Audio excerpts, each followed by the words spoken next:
Good morning. Good morning, friends. Good morning, good morning. Happy snow day. It was almost tempting to stay in jammies. Probably there's some out there. And if you're online and in your jammies, it's okay. Sharon decided not to come today, and Jim said we should dock her pay. So I'm thinking her next paycheck will be missing $1.38.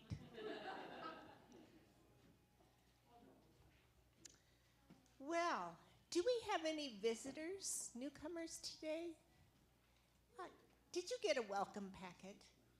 Coming right into your hand right here.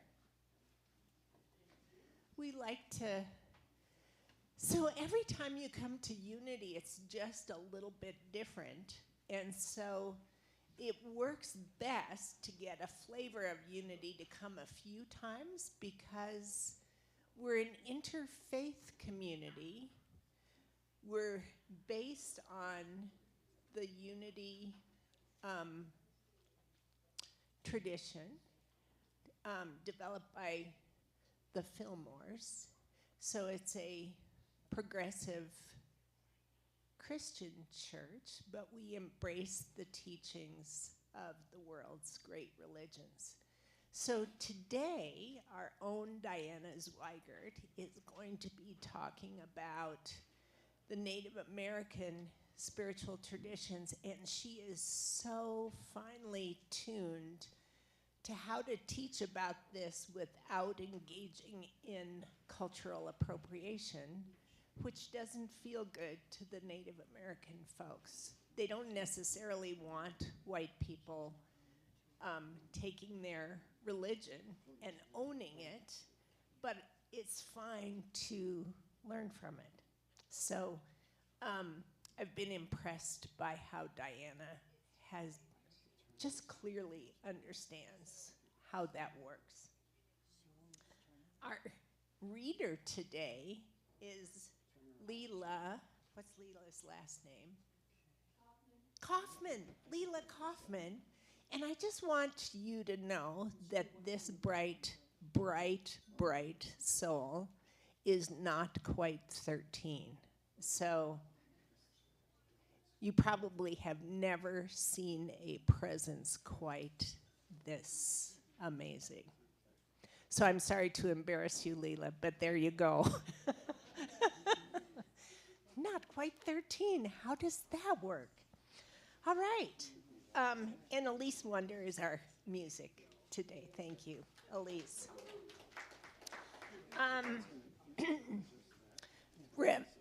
Rev Jim is our prayer chaplain today, so if anyone wants to engage in prayer with Jim in the Myrtle Room after the service, he'll be there for you. The Youth and Family Program is continuing their unit on Unity Community It Takes a Village, and so they're interviewing Julie today. The Youth and Family Program also had a retreat yesterday in the snow, watching the beautiful world unfold. And this team is on fire. So this group of folks deeply engaged in conversation about what will our curriculum look like for the next 7 months. So there's a lot of energy, a lot of sweetness, a lot of thought going into what our youth program will look like. All right, folks with announcements, come on up.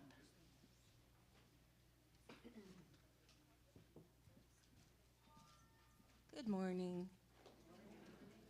This coming Saturday is a Soul Saturday retreat. It's my offering for the marketplace. And it's just a day. We have a few slots open. A day to let go, to kind of leave your stress and your mental noise and expectations at the door, and be able to just listen and be with your highest self, your inner world. and come away with maybe some really wonderful guidance or experience. And when we share it in community with people, it's just the vibrations raise, and it can be a real beautiful experience. So if anyone's feeling it, there's a sign-up sheet, Lil, going around here. This will be going around. Thank you.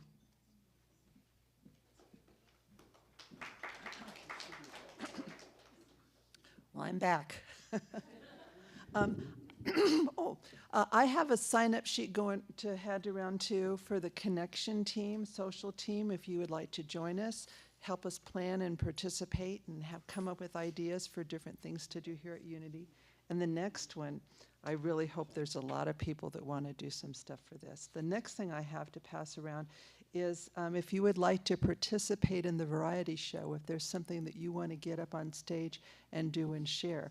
Now, we're calling it variety, so it's like, what will you share? Your choice of entertainment, your varieties. It can be reading a poem, showing somebody how to tie a knot, a magic trick, a joke, anything. And when you get up on stage here, everybody is so supportive.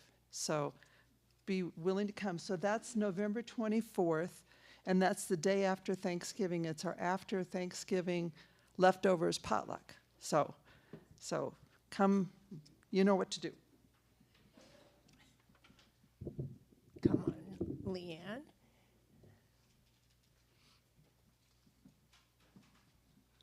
Good morning. We were supposed to do an outdoor cleanup yesterday. I called that on Friday and said, it's not going to work. So I'm kind of glad that I did, because the weather was even a little sillier than I thought it was going to be. So we're going to reschedule it to this coming Saturday the 4th. And we recognize that Anisha's workshop is here that day, and we'll be sharing a space and being respectful. We'll be outside doing our cleanup.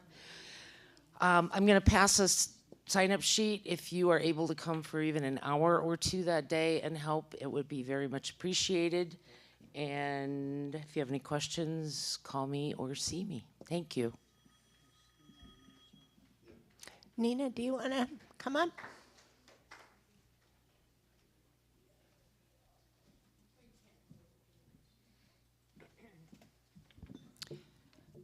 Good morning, friends. I want to talk to you about membership here at Unity of Fort Collins. We on council and Jim and Sharon have heard from a lot of folks who are new or fairly new here that they feel like they've found their home. Some of you, I'm speaking to those of you who feel that way, like you're maybe fairly new and don't know about membership here. Started to come, enjoy the classes, enjoy the Sunday messages, like what we're doing here. It feels right to you. You feel like you've found a home. If you are in that category, I would invite you to look in your program today and or your bulletin. We have a form that you can sign up as a member and leave in the foyer. And for those of you who are online, there is a place on the website where you can sign up as a member as well. It's under About, and then there's a drop-down menu, and underneath that it says Becoming a Member. And you can actually fill that out online, and it's forwarded automatically to Julie, our office administrator, and then she adds you to our roster. It's important for us to know who we are serving. And we haven't updated that list for a while now, and it's time. And so I encourage you to do that. Part of the reason why now is that we're starting to look ahead and prepare for our annual meeting, which happens in February. In order to participate as a voting person at that meeting, our bylaws require that you have been a member for the previous 60 days before the meeting. And the things that we vote on are things like nominating or affirming, not nominating, but electing new council members when there's a changeover, or perhaps tweaking our bylaws, which we're working on doing. So those are the kinds of things that we'll be talking about at the annual meeting in February. Starting to gear up for that. just want to encourage you that if you do feel like you belong here and that this is your place and you found it, to go ahead and acknowledge that. Add to your sense of belonging here and become a member. I know there's some people that have been coming here a long time that didn't even know we had that. So we just wanted to point it out to people. Thank you.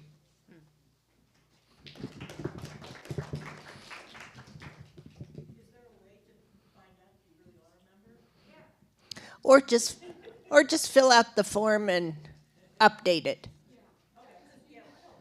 Yeah. Yeah. I kind of love it that Unity doesn't have hoops to jump. You don't have to do anything to be a member. If you are one, you know it. So that's it. Oh. Yeah. Not too late to RSVP for the pancake breakfast, Sunday, November 5th. The Unity Youth will be making pancakes and serving it. Cost is $10. Proceeds go to Unity. The Unity Choir will have their next two practices Monday, October 30th and Tuesday, November 14th at 6 p.m. The choir is where it's at. And with the holidays right around the corner, consider purchasing a gift card from the bookshop.org. It's a great gift idea, and Unity gets 30% of every sale through bookshop.org. Community Lunch Bunch heading to Avos today.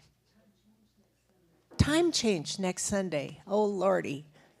Time change. Okay, we can do it again.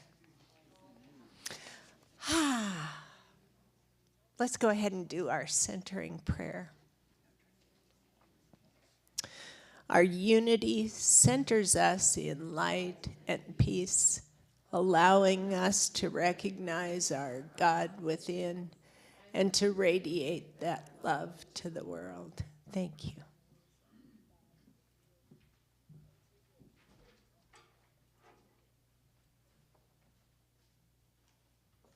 Good morning, everyone.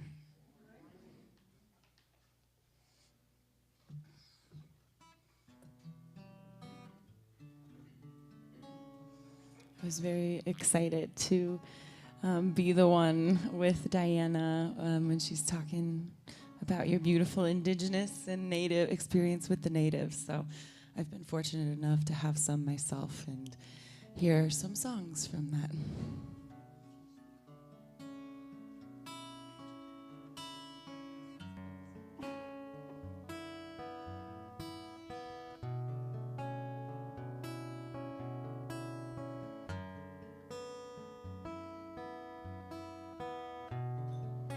Wakatanka o shimama Elohe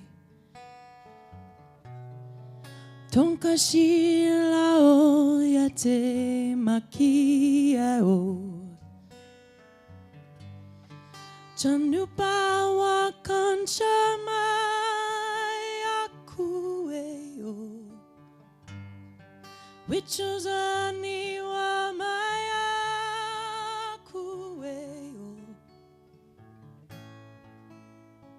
O makie o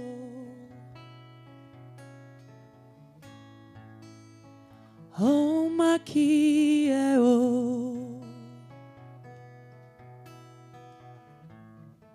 Peuta wichazet o makie o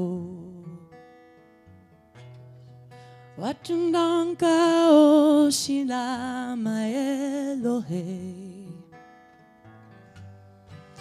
Nupa wa kanchama yakueo Wichuzani wa maya kueo O makieo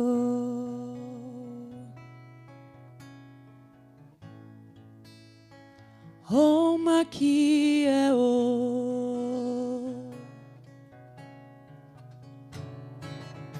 Wakantanga o Shema Elohe Chanupawa Kanchamo Makiao Chanupawa Kanchamaya Kueo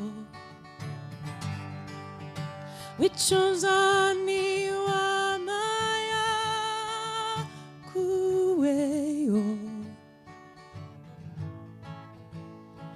Pila Maya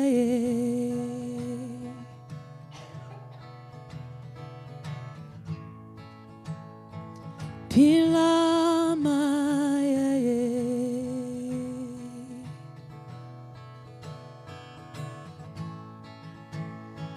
Pila Maya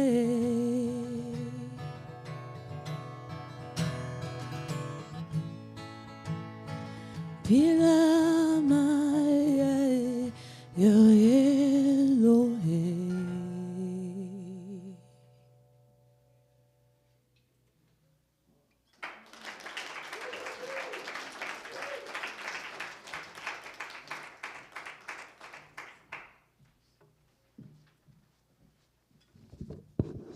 Thank you for that. It was beautiful.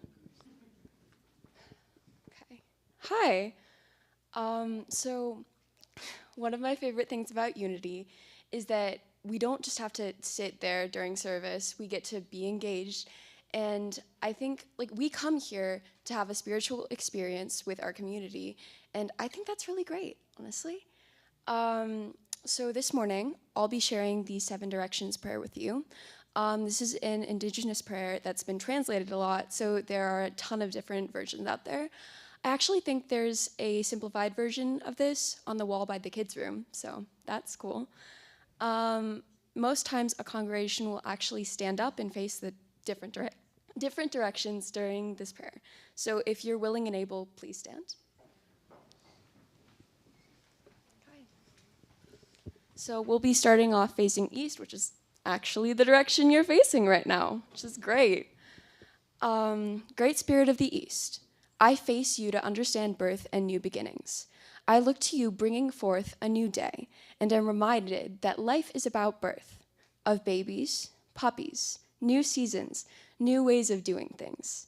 Teach me the mysteries of beginnings. Now if you can do a 90-degree turn to your right, facing south now.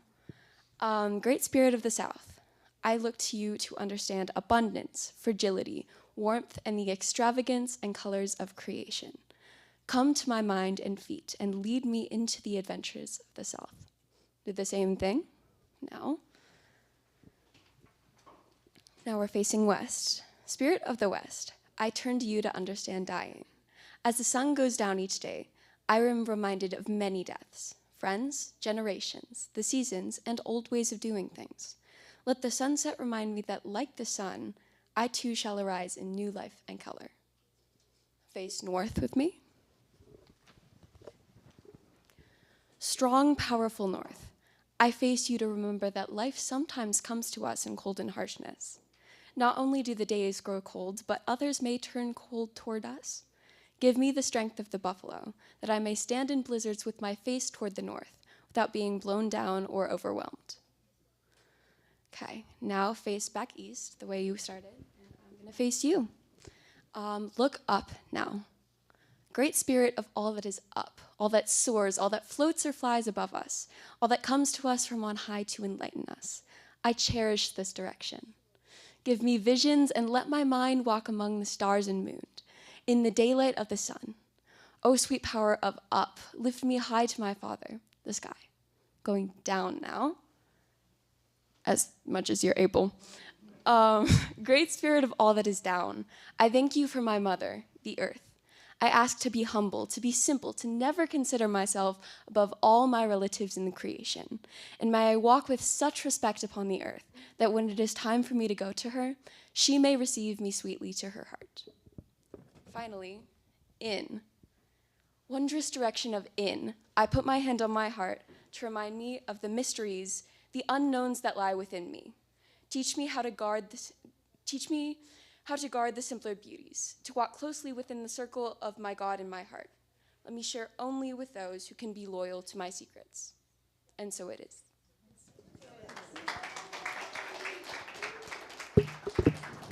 Thank you. That was beautiful.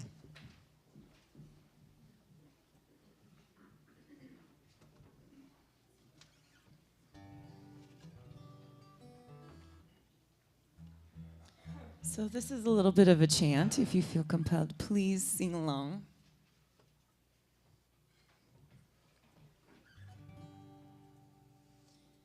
Wanayana haweo, wanaene anaene yo, wanayana, wanaene yo we.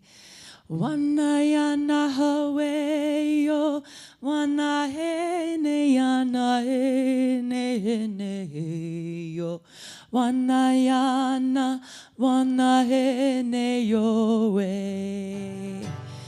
Wanayana haweo, wanaene anaene yo, wanayana, wanahene yo we. Wanayana hawe yo, wanahene anaene anaeno. Wanayana, wanahene yo we. Wanayana hawe yo, wanahene anaene yo. Wanayana, wanahene yo we. Wanayana hawe yo, wanahene anaene yo. Wanayana, wanahene yo we. Wanayana hawe yo, wanahene anaene yo. Wanayana, wanahene yo we. And all together. Wanayana hawe yo, wanahene anaene yo. Wanahena, wanahene yo we.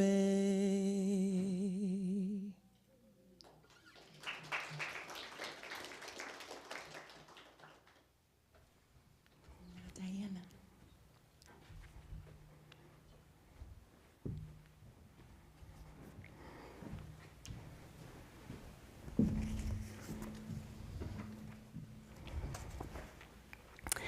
Good morning. It's lovely to see you on this beautiful fall snowy day. My name is Diana Zweygardt, and before I begin my talk, I'd like to explain the stage setup. For the past 20 years, I've been studying with a Native American, South American, Peruvian shaman by the name of Don Oscar Miro Quesada. And our shamanic community travels to many sites across the U.S. to carry out earth-honoring ceremonies. Each shamanic apprentice carries with them a traveling floor altar called a floor mesa. And we set them up in the ceremonial space we're in to create an energy field for sacred energy. This morning, I have set up my traveling floor mesa here at Unity to contribute to this sacred unity space. I'd like to mention that one of the sacred sites that we traveled to was on the Unity campus in Kansas City with 50 people about 10 years ago. Anyone is welcome to come up after the service and have a closer look. And also I have photographs of the native peoples I'm going to be talking about today. And the banner is, it's a South American banner I made for the sacred animals of the Andean spiritual traditions. All our relations are sacred. When I was asked to give a talk on Indigenous peoples, I knew I could not speak for Native Americans because I'm not a Native American, but I realized I had a responsibility to speak as an ally of Native peoples. I'd like to begin by expressing gratitude to the many American Indian groups who originally lived on this land in Colorado where we now live. Among those early tribes are the Arapaho, Cheyenne, Ute, Lakota, Apache, and Comanche. There are now 48 recognized tribes in Colorado. Their lives and their spirituality are deeply rooted in the land. I've spent some 20 years studying in various academic institutions about Native American cultures and their spirituality. And I already mentioned I've been studying with the shaman from Peru and several Celtic shamans as well. But this talk shares experiences I've had with Native peoples who live in the United States that I've known throughout 60 years of my life. I've found over those years that my experiences with Native peoples have given me a deeper understanding of my own spiritual quest and connected me with my own ancestral lineage. I grew up in a small Kansas town on the plains where I could see for miles with only land and sky. The year before I started to the first grade, I begged my parents for a pony or to let me take piano lessons. I lived in town, so I didn't get the pony, but my parents signed me up with a piano teacher who lived just 2 blocks from our home. So I walked to her home once a week during all of my grade school and high school years to take piano lessons. Right away, I knew there was something different about Mrs. Stanley, because when she looked at me, I thought she could see right through me. One day I asked my mother, "Why is Mrs. Stanley's skin so dark?" And my mother said, "Well, you know, she spends so much time out in her gardens, she gets a really dark tan." Well, that was good enough for me when I was 6, but when I went back to visit my mother in my hometown when I was 60, she finally admitted that my piano teacher was a Native American. And no one in the 1950s in my hometown wanted to reveal that they even knew a Native American. To this day, I can say that my most important teacher when I was growing up was Mrs. Stanley. She molded many of my child's values. She taught me through her gift of music to claim my own gift of mastery of a skill, to claim my self-esteem and my love for the beauty that comes through the universal sound of music. It's a way to connect all races through all time. One of my favorite high school teachers was my white American history teacher, Mr. Thomas. He would sometimes teach us history lessons that weren't in our textbooks.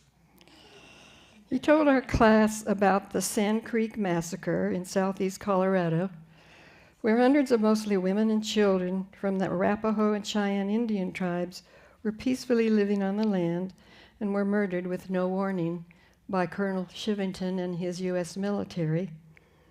And the second territorial governor at that time, John Evans, did nothing to stop it. In fact, not long after that, the state of Colorado named one of their major mountains after him, Mount Evans. I didn't relate this story to belabor our country's often violent history between natives and white people. Yes, we do have a responsibility to know the truth of our American history, but we also need to know how far our American consciousness has transformed in just the past 60 years. Just 7 years ago, thousands of white people all across America joined the Water Protectors at the Standing Rock Sioux Reservation in North Dakota, where the native peoples were trying to protect their land and water from dangerous tar sands oil flowing in underground pipes under their source of water. These protests were a visible sign of a change of consciousness to join with Native peoples to protect the land.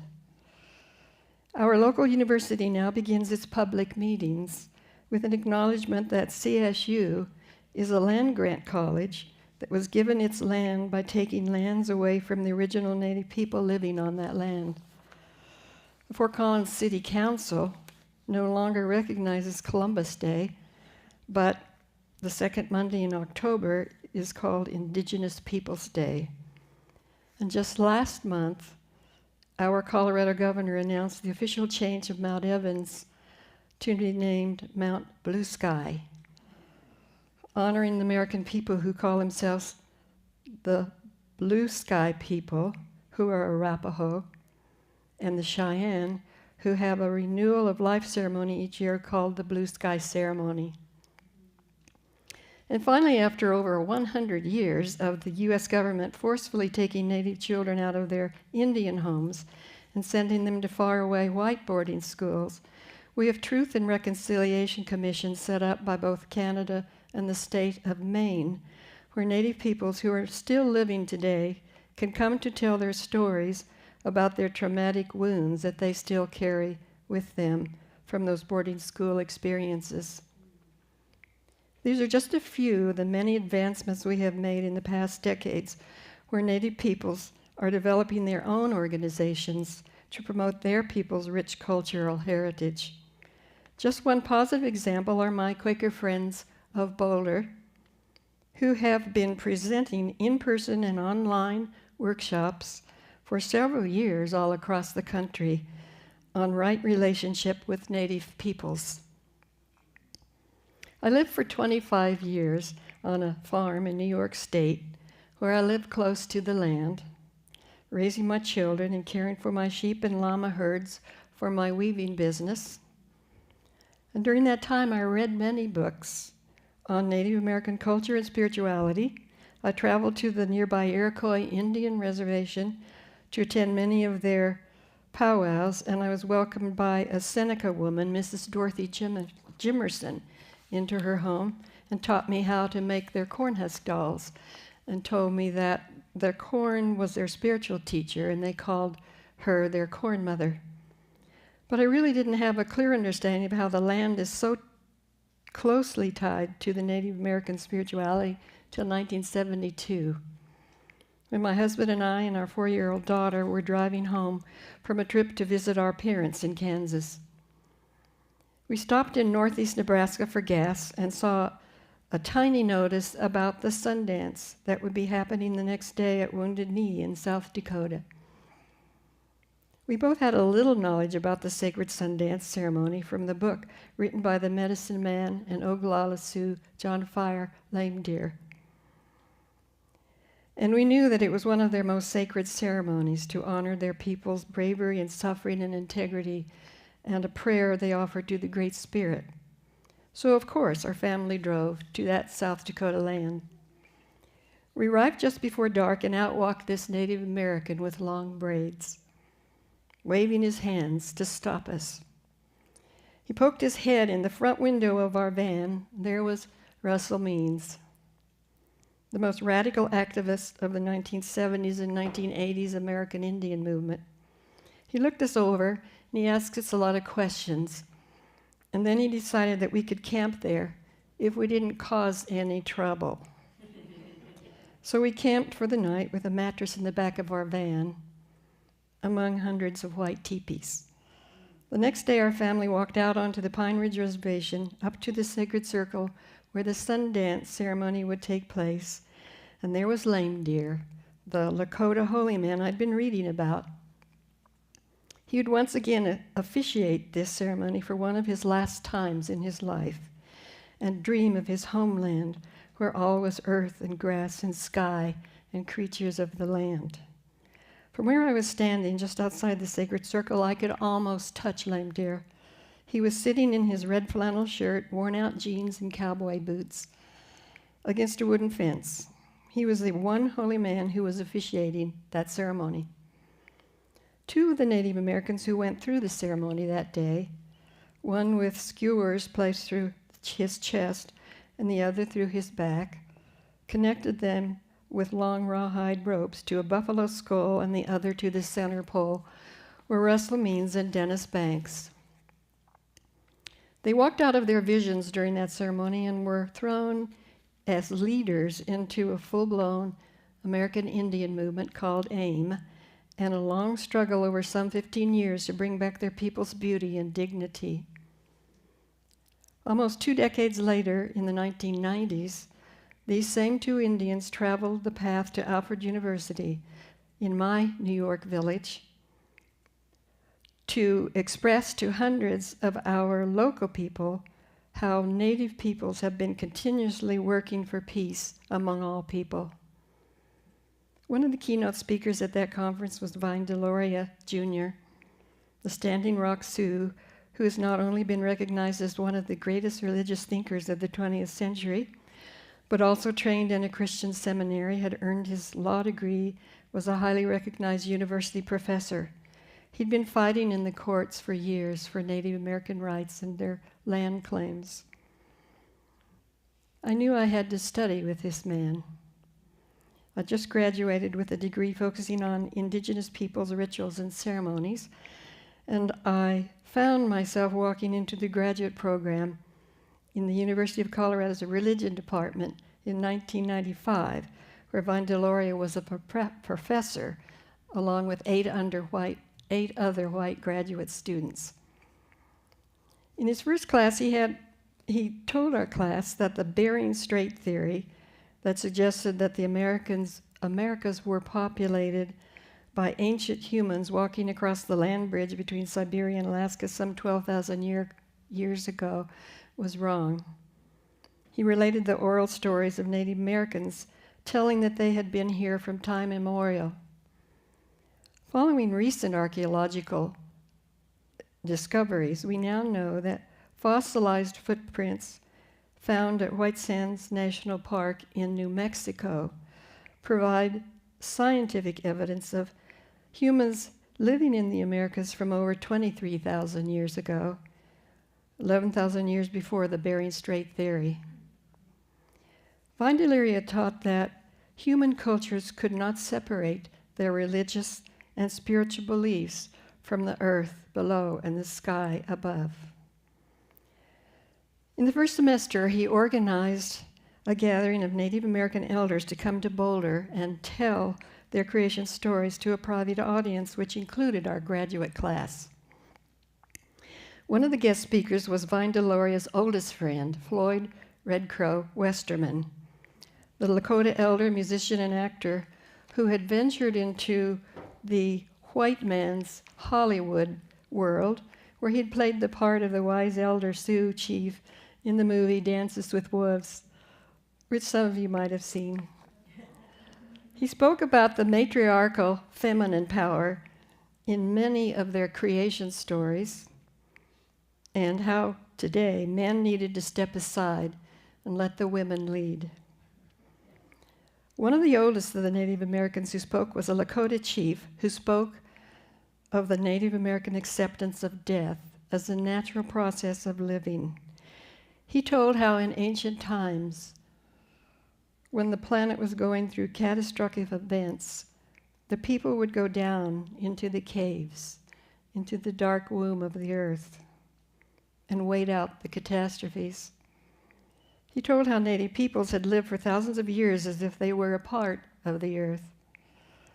Joanne Shenandoah, the legendary musician from the Oglala, or the Oneida Nation, gave a concert along with Floyd Westerman in the evening.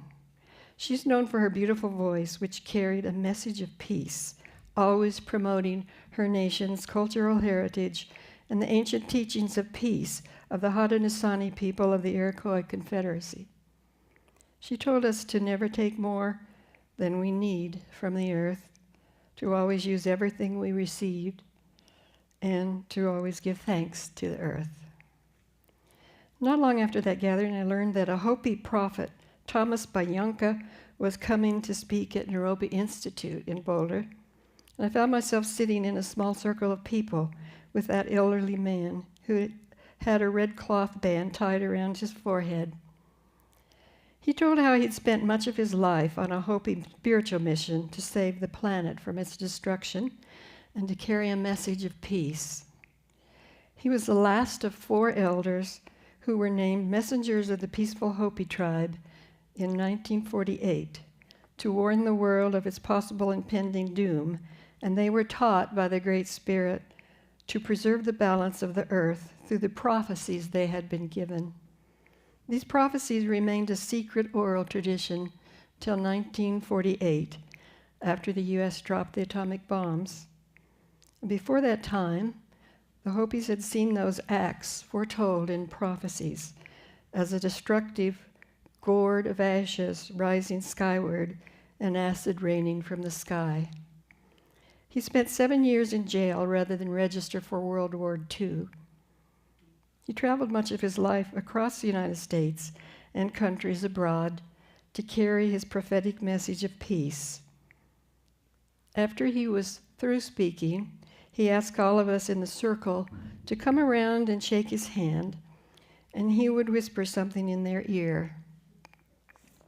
When it came my time, I leaned down, expecting to hear some words of advice to take with me, and I heard him say in a low voice, "I like your hair." It was a lesson to me that often the enduring lessons of life come we are least expecting them, and often with a good deal of humor and humility. Shortly after I moved to an acre of land in 1997 north of Fort Collins, I began to learn about the history of Native Americans who originally lived in this area.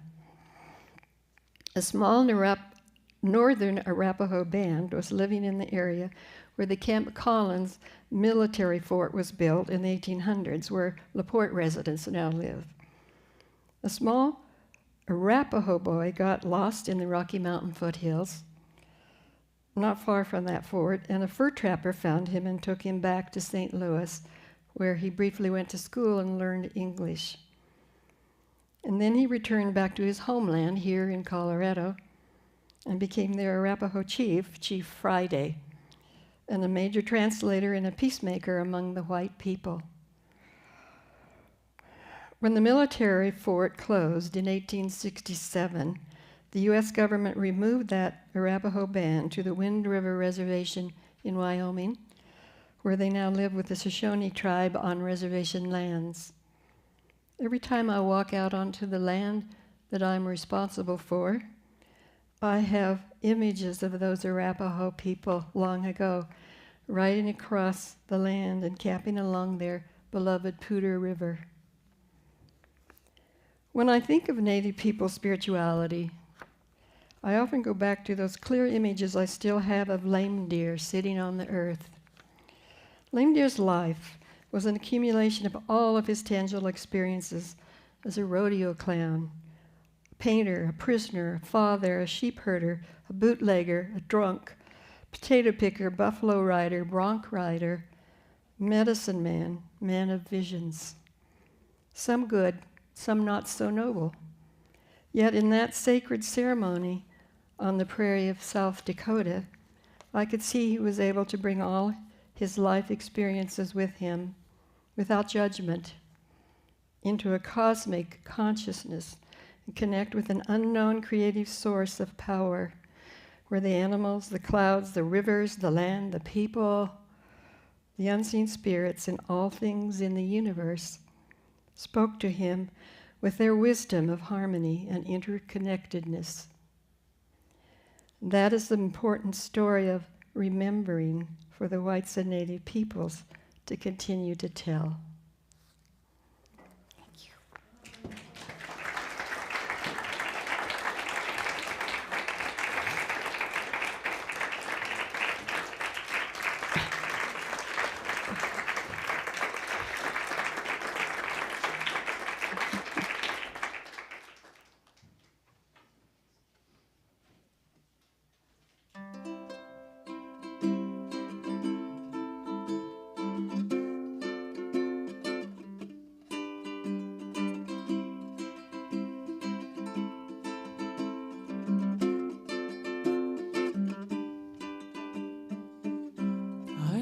thoughts are prayers, and we are always praying.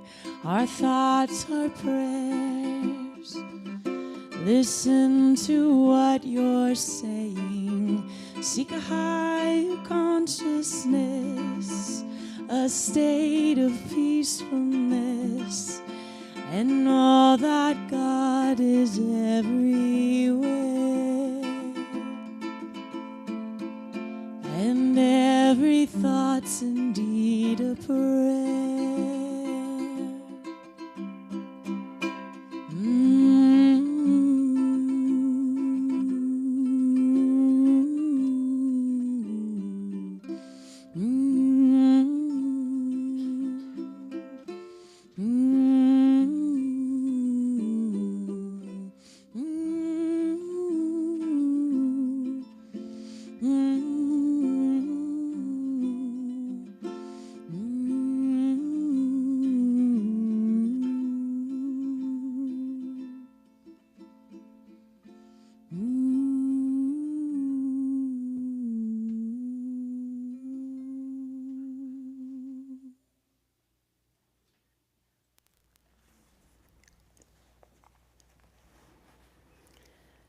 In this morning's meditation, perhaps you might like to imagine we're all in a forest clearing with the protection of the trees. And you might like to close your eyes and see yourself seated with other people in a circle in the sacred grove of those trees. You sense the companionship of those gathered together and allow yourself to begin in and out breaths very slowly, and open to the grounding energy from the earth. You become aware of the presence of someone in the circle who stands up and tells the circle of people she comes from the Ute Nation in Colorado to share their people's earth prayer. And her words seem to float out like a gentle wind. Earth, teach me quiet as the grasses are still with new light. Earth, teach me suffering as old stones suffer with memory. Earth, teach me humility as blossoms are humble with beginning. Earth, teach me caring as mothers nurture their young. Earth, teach me courage as the tree that stands alone. Earth, teach me freedom as the eagle that soars in the sky. Earth, teach me acceptance as the leaves that die each fall. Earth, teach me renewal as the seed that rises in the spring. Earth, teach me to forget myself as melted snow forgets its life. Earth, teach me to remember kindness as dry fields weep with rain. When she stops speaking, you have a sense of being one with nature, feeling a connection of love between all in the circle, open to the mystery and beauty of life. Gradually, your sense of being in the grove of trees begins to fade, and you find yourself seated with your unity companions beside you in your familiar surroundings, fully present in the here and now. And when you're ready, you open your eyes.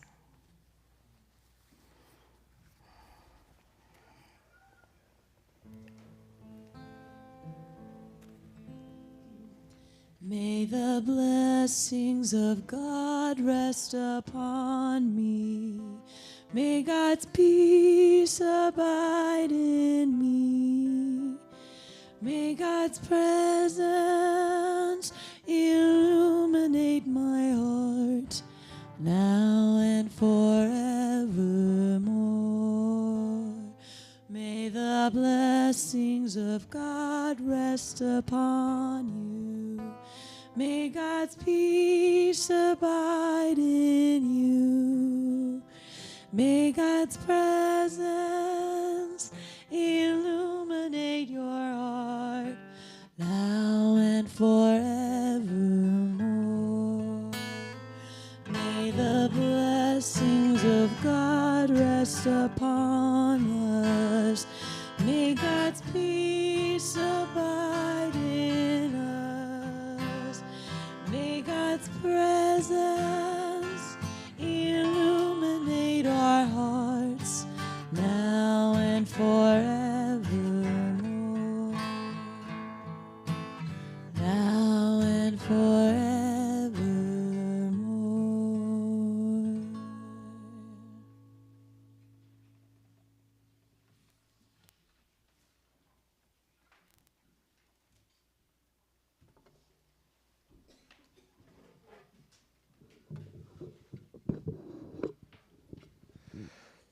Diana, thank you for being our teacher this morning.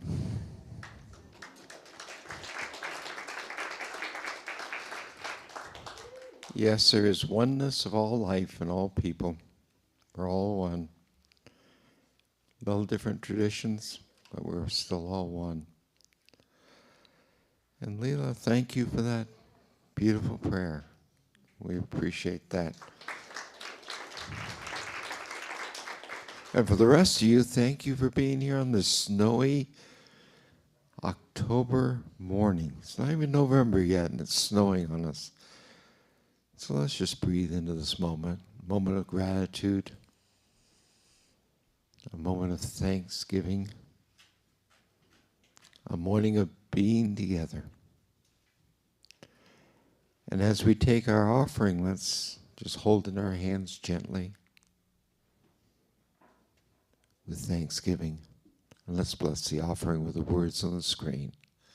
Divine love through me blesses and multiplies all that I am, all that I give, and all that I receive. Thank you, God. The indigenous word for namaste, in a sense, it's different, but relatively the same as mitakeas in all my relations. It's on Diana's banner. So, mitakeas, and this is a drum I'm excited to play. I love all the things that the drum represents. Emptying the vessel so that spirit and sound can move through. And the natives play the drums by listening to their heartbeat. So first you tune into the heartbeat, the drum that is inside of your chest, and then you play the drum. This is actually a thank you, a gratitude, ceremonial song of gratitude.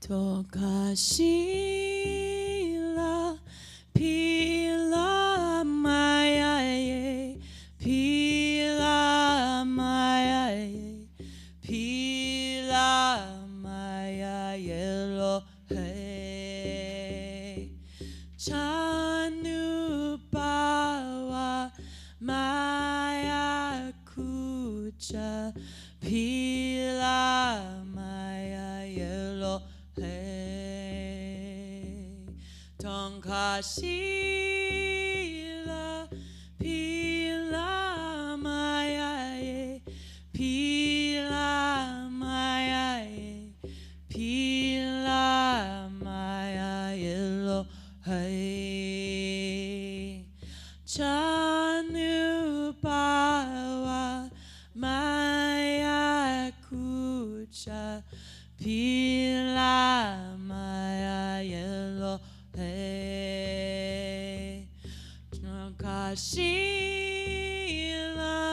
pila maya pila maya pila maya yellow hey wichozaniwa maya kucha pila maya yellow hey Tonkashila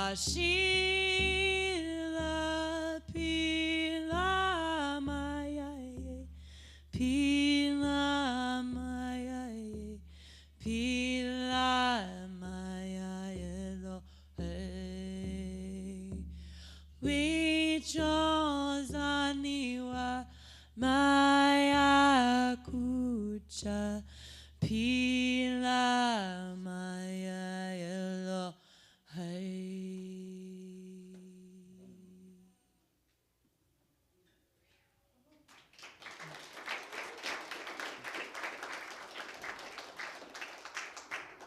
And thank you, Elise. Each Sunday morning, our music teams really surprise us and bless us with all that they are. So, can you translate that now to This Bright Light of Mine? I think Okay. so. I could try it with the drum, but Okay. This little light of mine, I'm gonna let it shine. This bright light of mine. Oh yeah. I'm gonna let it shine. This bright light of mine, I'm gonna let it shine. Let it shine, let it shine, let it shine.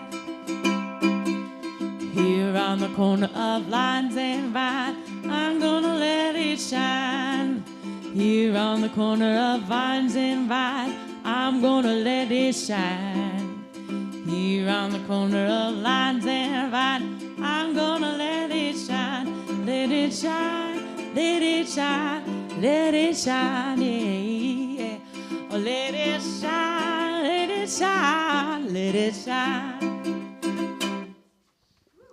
Wow, I think we're going to learn something about our beloved Julie, right? Okay. When Julie was 18, she climbed Mount Fuji. Audrey, hold this for me.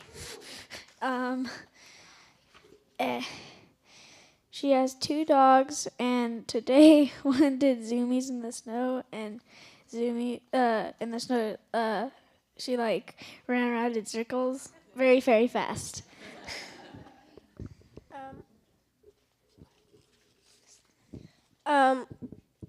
Julie likes to do yoga. Her dogs like to do it with her.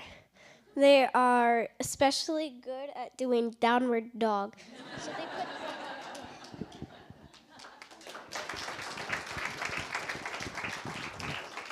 Well, thank you for coming up and sharing with us. So after the service today, we've got the lunch bunch. Next Saturday, we got a work day to all participate. So anything else anyone would like to have us mention before we close? A pancake thing. What is this pancake thing?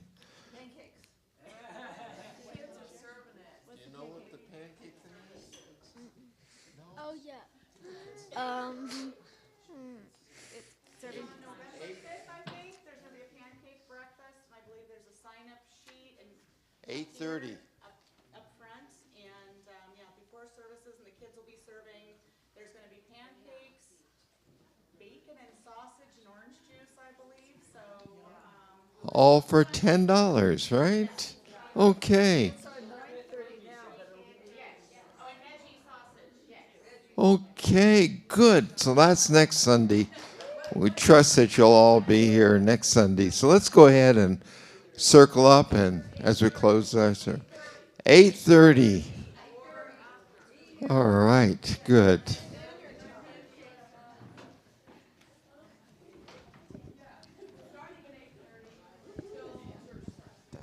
Good. I love the story of your piano teacher.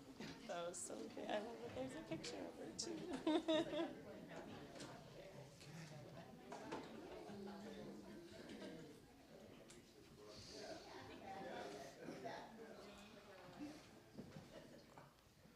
Wow, just look around the circle. We're all one. So let's close our service with the prayer of protection and then the peace song. The light of God surrounds us. The love of God enfolds us. The power of God protects us. The presence of God watches over us. Wherever we are.